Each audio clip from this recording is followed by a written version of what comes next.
Hello again. We are here in the second part of this episode with Max Pinckers about margin of excess. Hello, Max, again.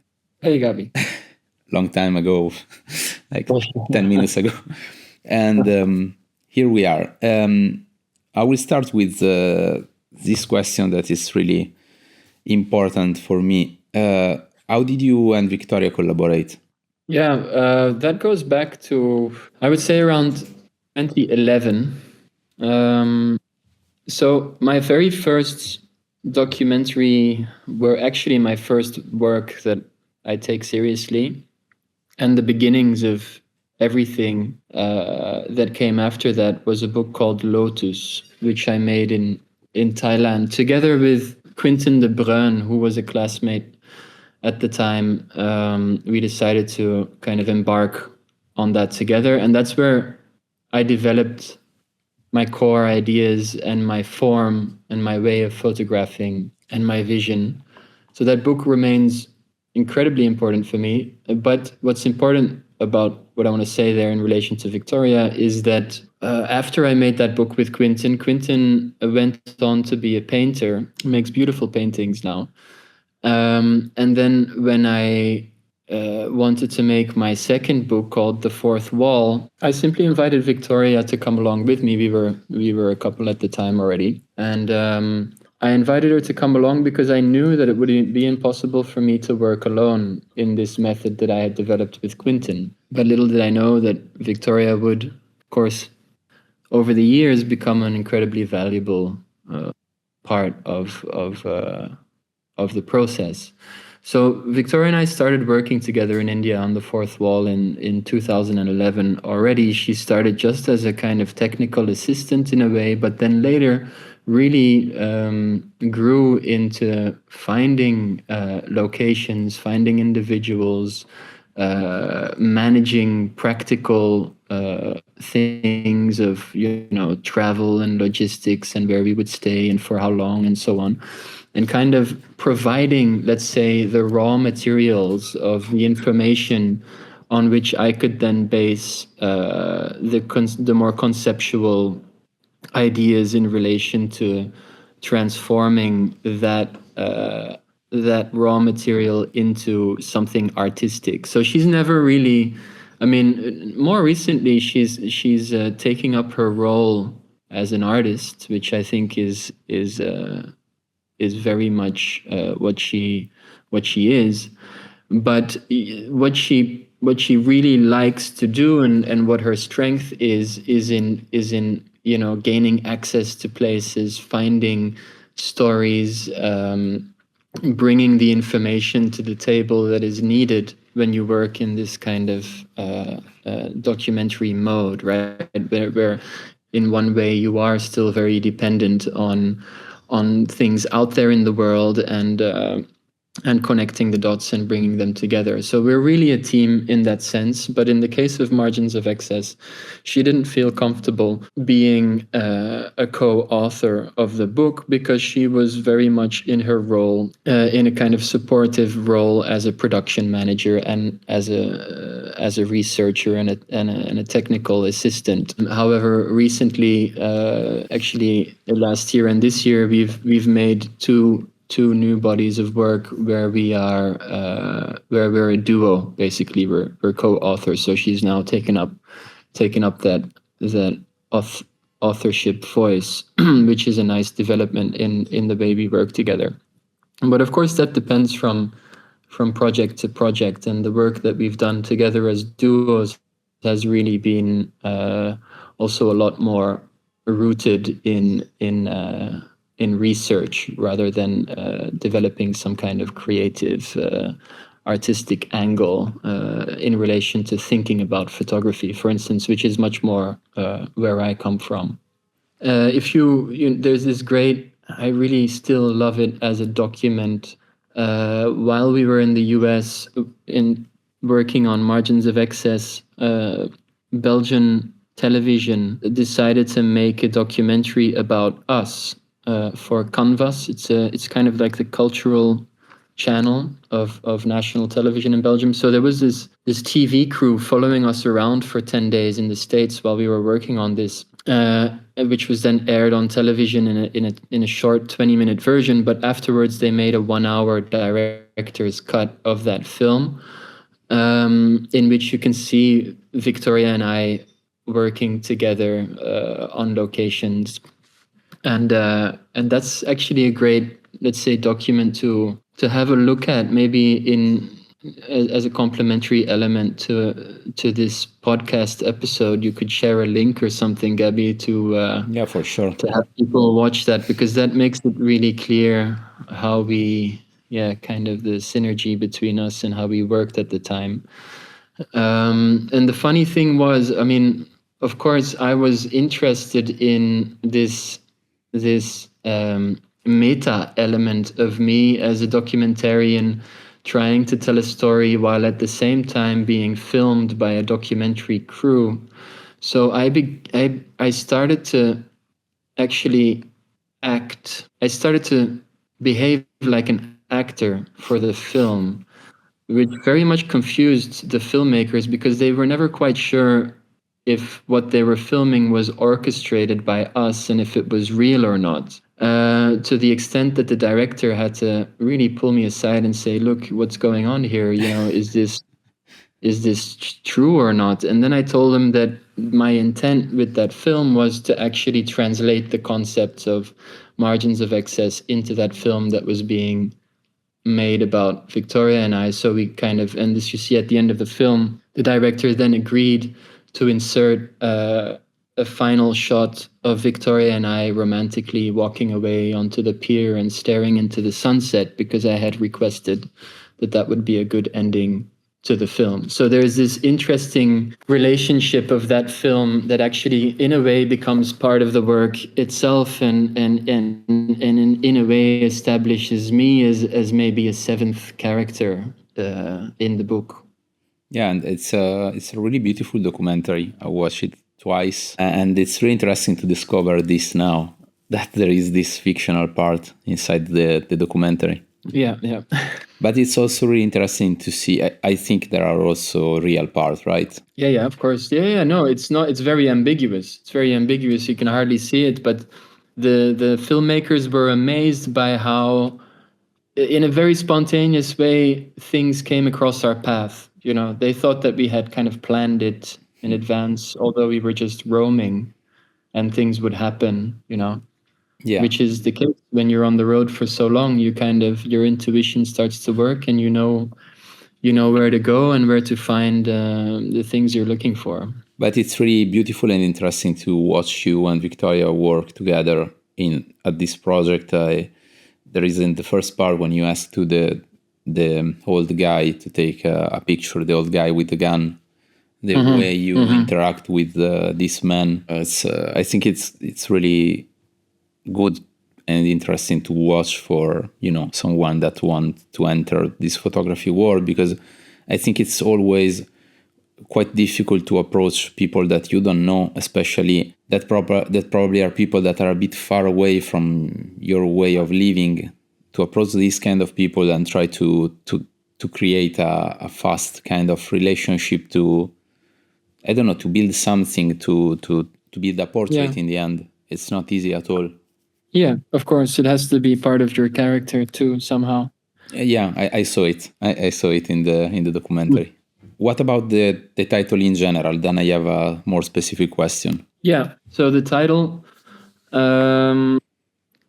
came to me, and it's also I decided to quote the exact reference to the title in the back of the book after the colophon.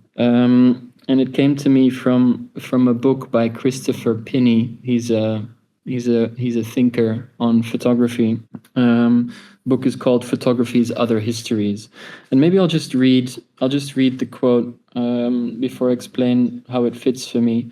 So Pinney writes, "No matter how precautionary and punctilious the photographer is in arranging everything that is placed before the camera, the inability of the lens to discriminate will ensure a substrate or margin of excess, a subversive code present in every photographic image that makes it open and available to other readings and uses. So what Christopher Pinney describes as being a margin of excess is in fact everything in a picture that is not the intent of making the picture. Everything surrounding a particular subject that kind of slips into a picture without it being the intent of being photographed.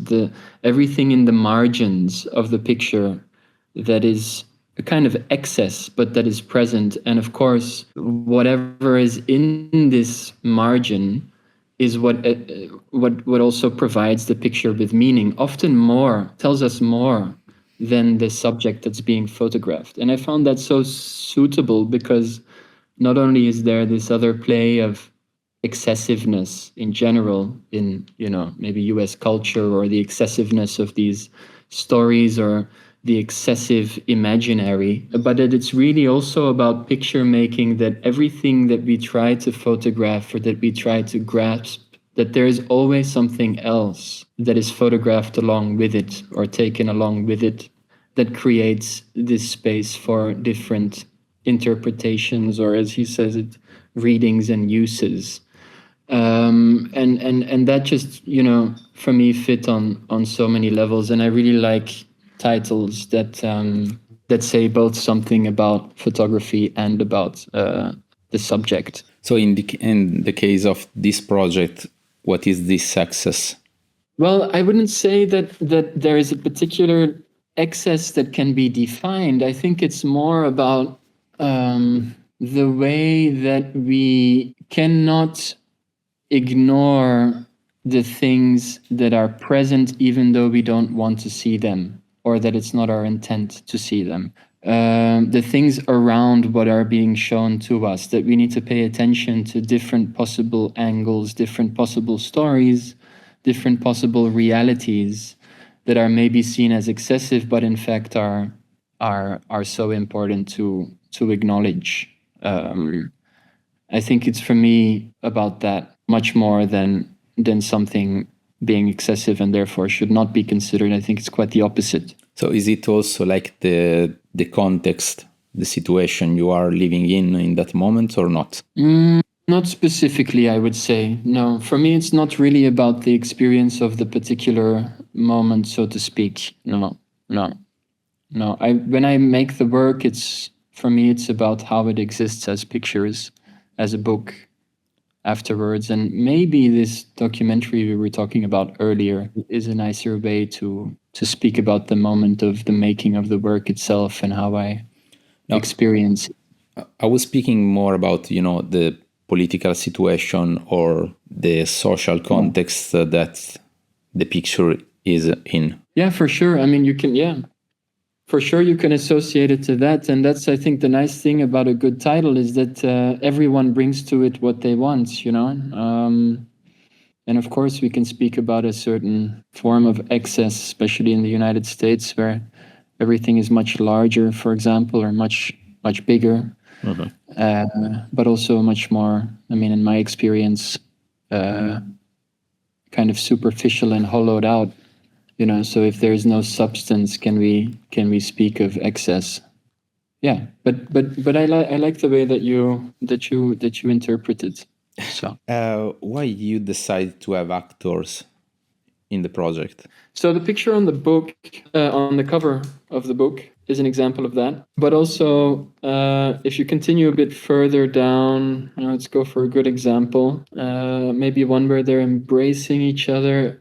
Anyway, the pictures that are placed on the bottom right page, other than, like this one, are pictures made with actors in New York and Los Angeles on 2 different occasions. And this idea came actually from my interest that's always been around in thinking about conventions within photojournalism or press photography or news imagery, conventions or visual tropes or kind of templates that exist and that are used over and over again. And more specifically in this context, one of the types of images that we see, for example, after a school shooting or a bombing somewhere in the US, you wouldn't really see pictures of the actual event as it unfolds, but you would often see close-ups of emotional expressions on people's faces, or people hugging each other, comforting each other. Or another common one, and it's also one that appears somewhere in the book, is the placement of flowers on a memorial spot, for example. So we can kind of identify a kind of trope when it comes to visually reporting on terrible events. And inspired by questioning these tropes, I decided to get together a group of actors to act out these pictures, and to kind of create, if you will, stock photos of kind of idealized photos of these tropes that can be used in whichever context for whichever event. And it's again the same, I would say, fundamental question, where you have the hollowing out of the actual content, but you only remain with the form, right? It's kind of like a hollowed out monument that you can put into action if you need it. So these pictures made with actors are kind of strategically placed throughout the book, where some emotional trigger might work with the reader, of course, in a kind of playful way to make you think about that. And of course, the reason why these types of pictures function particularly well, and the reason why they are a trope, is because they are really potent in the emotional response of people that look at them. We connect to them as humans. We kind of relate to these emotions. We can imagine what it must be like, to be in that position, because the actual horrific event itself would be too horrific to understand. So, and this is again something that I like to think about in photography, how that can function. So it was really, I mean, for me also, just in terms of making it, very much a pleasure to work with actors, with people that could, for example, cry on demand, or really kind of replicate these expressions simply for the picture. Yeah, I'm going to say something that probably I'm going to cut. Okay. It's true that there is this connection when you see someone else feeling something, especially visually.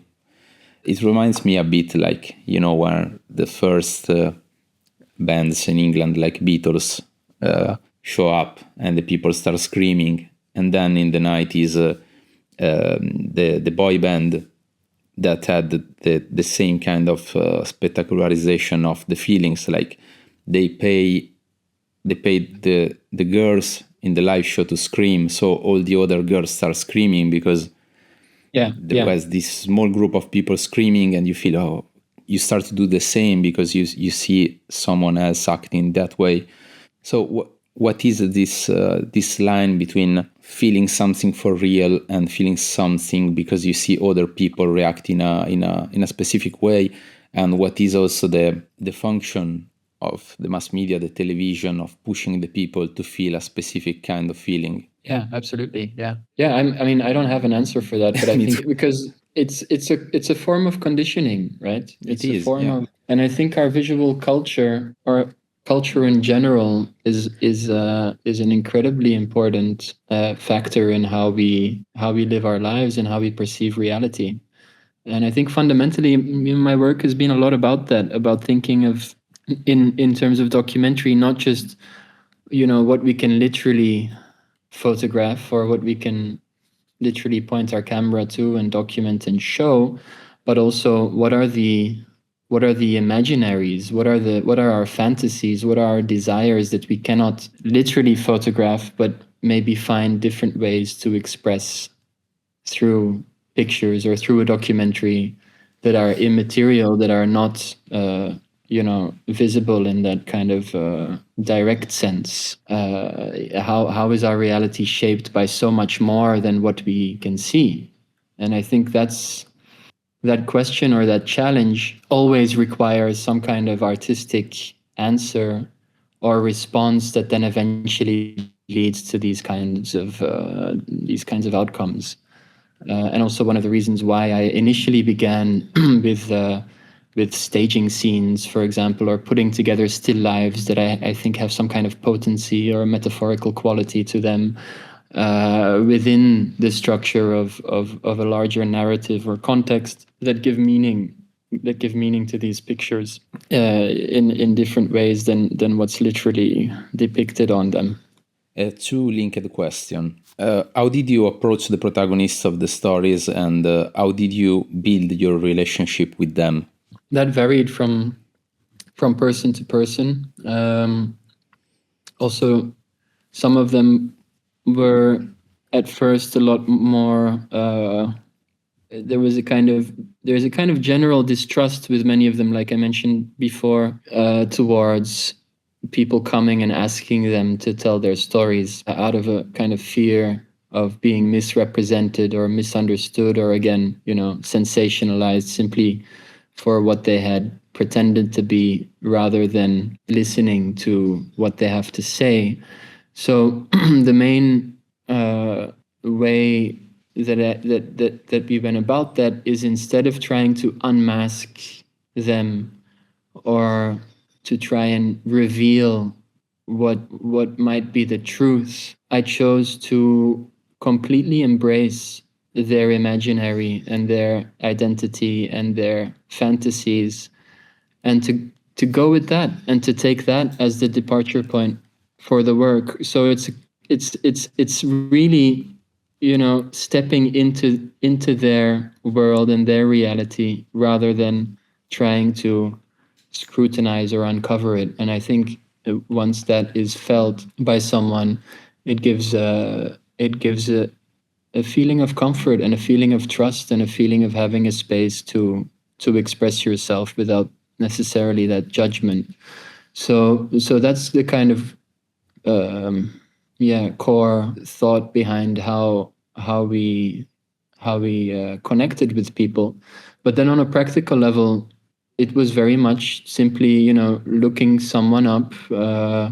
Rachel Doležal, we couldn't find how to get in touch with her. She became very secretive after everything that had happened. But we knew that she lived in a particular town. So we just went to that town. We defined our entire route of travel based on where these stories were to be found. So we kind of just let ourselves be guided by the stories we would come across while we were on the road. And so with Rachel, we basically went first to her former workplace, which was a newspaper, and asked if she would be willing to meet us. Turned out she didn't work there anymore.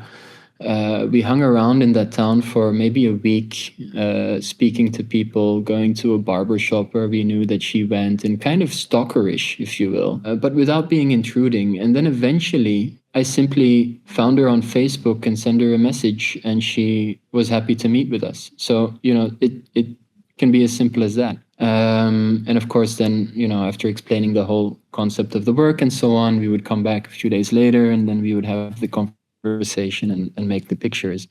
But with someone like Darius McCollum, who was detained at Rikers Island prison at the time, I was only able to connect with him through his lawyer that represented him back then. So that was a totally different process, by meeting a lawyer in a totally different city, and then getting the connections, and then eventually I began writing letters to Darius while he was in prison, and calling him, or receiving phone calls from him, and kind of opening up a first conversation. And then actually, in Darius's case, it was only later, when we already came back from our trip, that we made another trip to New York once we got all the permissions to actually photograph him in prison. which took months to arrange. So it really varies. With the Heene family, with the so-called balloon boy, most of the protagonists are given a kind of demeaning nickname by the press to sensationalize their stories. But with the Heene family, we visited them on multiple occasions. We really became friends in a way. We would watch TV together and eat and just kind of hang around, which was also a wonderful experience. And of course, eventually, you start to build some kind of relationship. Although with the Heene family specifically, we didn't keep in contact after the work, even though they received the copies of the books and so on. It's when it was done, and they also moved on to other things. So in terms of like keeping the relationships, that also varies from person to person. I think the one that I grew closest to was actually Ali Alqaisi, who lives in Berlin, and also came to the opening of an exhibition that we had in Berlin to be present there alongside his image and his story, and we kind of keep in touch still to today. So the relationships are different, and in a way it's also this idea that they're sharing their stories is mutually beneficial for them in a sense, and I guess it's a kind of a clear understanding of what we wanted with the project, and then moved on. Okay, perfect. You reply to both, also to the second one, so I'm not gonna asking the other part of the question. How central is the idea of freedom in the US in relation with the project?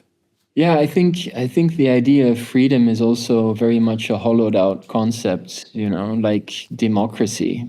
And I think there are, two ways to answer that. In one way, there is no freedom, but it's the search for this so-called freedom that, that kind of keeps on going forever. And on the other hand, I think the search for freedom is also a fundamental thing that for me, at least as a documentary maker, is a continuous motivation to keep making work, because essentially we all want to be free to express ourselves in whichever way we like, without the constraints of things that might, push us into different directions, or the need, for example, to tell stories, or the need to work with narratives. And maybe, for me, the tendency to move towards a kind of abstraction, or a form of abstraction that is freed from narrative, and maybe in a sense also freed from a kind of realism that is always present, that's a true free form. And that's something that I'm always kind of looking for. So very important concept in a way, but I think in terms of the subject matter, there's many ways to think about that. In a way, the protagonists themselves granted themselves an incredible amount of freedom to really embrace their own imaginaries, which is, I think, a beautiful thing. But of course, that is then again constricted or pushed down by the shared realities that we all have to live with and agree on. Max, is there a reason why you decide to use the flash in this project? It just became part of my way of seeing the world, of my visual language. It became a fundamental part of my picture making eventually. It's my form. It's the only way that I can make a picture that also references to itself that it is a picture, that it becomes opaque, that it's not just a transparent window onto the world, but that it's a construction that we're looking at. And that has become a fundamental element to the way that I see the world through pictures. And it's simply my brush, my language. How much has your point of view on the subject changed as the project has progressed and why? That's a difficult question because it's hard for me to go back and really think about the process while we were making it and how that development kind of unfolded. Max, we can also say if you think or if you feel that during the process of making the project changed, or if it was from the start a really, let's say, solid idea from the start to the end. No, I think that's one of the beautiful things of working in that way is that I didn't quite know what the result would be or how it would fall together. So what I knew was that these stories and the encounters with the protagonists would form the core of the work, and that along the way we would come across other little elements to bring into the work. But I had no idea how all of the material would kind of be connected, and I think that also in a way provided me a lot of freedom, to go back to that term, to make pictures that I had no clue why I was making them, and to really follow my intuition or my gut, or to photograph things that I thought were relevant but might not be relevant for this project, but then eventually did find a place.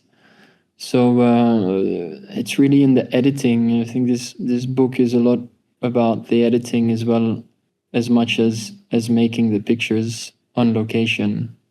So does that make sense? No, yeah, 100%. I completely understand because it's a really similar way we work, like me and Cami, in our first/second project. So yeah, it's always a bit of relief to hear that.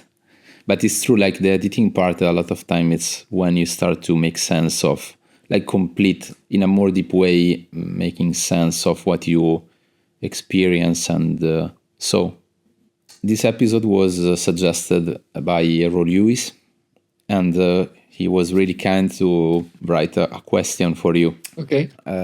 So it's quite tough because he's English speaking, so I try to read in my best way. Is the most honest form of documentary photography today one that admits its own inherent fiction, not as a failure, but as the only truthful gesture left? Yeah, I think that's a good way to put it. Yeah. I'm not sure if I would use the term fiction because what is that? You know, it's also become a term that we grasp towards because it's so difficult to define. But I would say that one of the honest forms of documentary making is not necessarily acknowledging its own fiction, but acknowledging its own position or process, or limitations, to not, take some firm position of authority over a kind of truth, but to allow many possibilities in it, and to be aware of that, to show that there is a kind of awareness of that within the work itself. But yeah, I think that that question itself already answers it. So we can start with the 3 last standard questions if you want, or do you want to add something? No, we could go to the questions. There is a specific music that you suggest to listen while watching this book? Oh yeah, I would just turn on Fox News and have it run in the background. Amazing. Do you learn something during the process of making this project that can help other photographers? Many things. I think it was, I don't speak about that often, but it was a very difficult process. It was difficult also partly because of what I mentioned in the beginning. I guess it's in the previous episode, where you have the feeling that any pictures that you make are not original, or that you're stuck in a form, or that there is no